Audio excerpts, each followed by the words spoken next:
इधर महाराज भीष्म के घर में एक बहुत सुंदर बेटी ने जन्म लिया है और महाराज और इधर रानी बहुत खुश हैं। इधर हुआ क्या भगवत श्रोताओं, महाराज बड़ी दिल में खुशी मनाई है कि प्रभु मेरे घर में बहुत सुंदर बेटी पैदा हुई है। इधर उसी समय उसी वक्त ब्रह्मपुत्र नारद का आना हुआ है। जब नारद जी का आना हुआ तो वैसे ही महाराज ने बड़ी खुशी मनाई है। महाराज भीष्मक बड़े खुश हुए, कहा वैसे ही आइए प्रभु, और बड़ी स्वागत और सम्मान के साथ बुलाया और बैठा लिया है। कहा प्रभु बड़े अच्छे समय पर आपका आना हुआ हमारे घर। इधर नारद जी ने कहा भीष्म को बड़े खुश नजर आ रहे हो, क्या बात है, तुम्हारे चेहरे पर बड़ी खुशी छाई हुई है। वैसे ही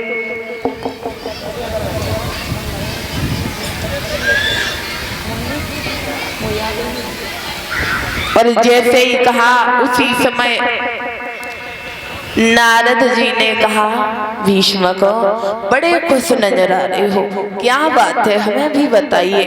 कहा हमारे घर में इस प्रकार खुशी छाई है कि हमारे घर में 5 पुत्र थे, भला मेरे घर में कोई बेटी नहीं थी, हमारे घर में बेटी पैदा हुई है, इसलिए बड़ी खुशी की बात।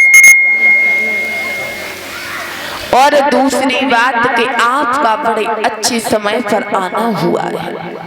इधर जैसे ही ये बात कही वैसे ही उसी समय भगवत श्रोताओं इधर हुआ क्या है।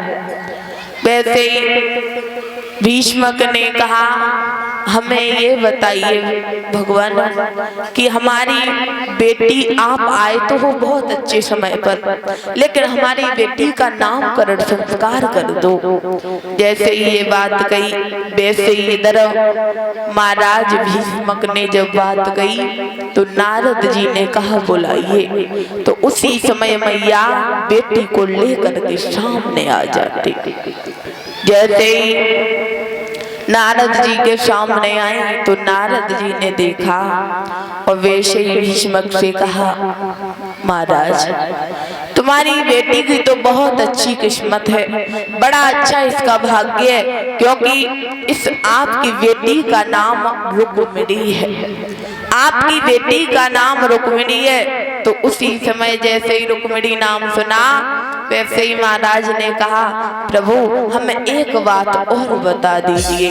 कहा बताइए क्या बात। कहा हमें एक बात भला ये बताइए कि हमारी बेटी का विवाह कहाँ और किसके साथ होगा।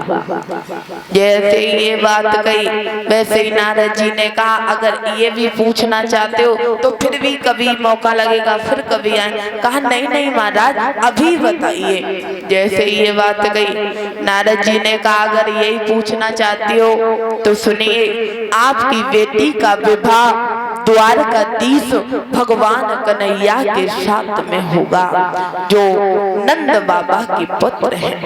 जैसे ही ये बात कही वैसे ही महाराज भीष्मक इतने खुश हुए, कितने बताया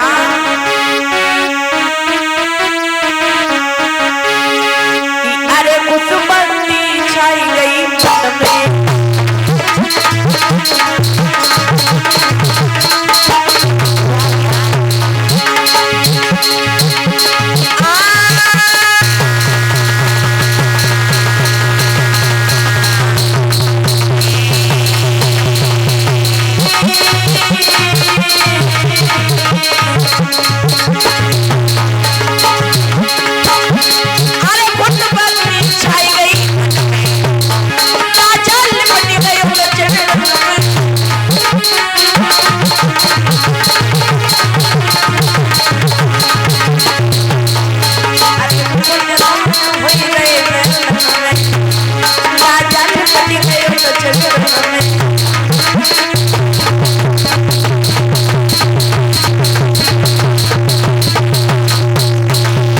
हुआ उसी समय महाराज ने कहा प्रभु बहुत सुंदर बात आपने कही है।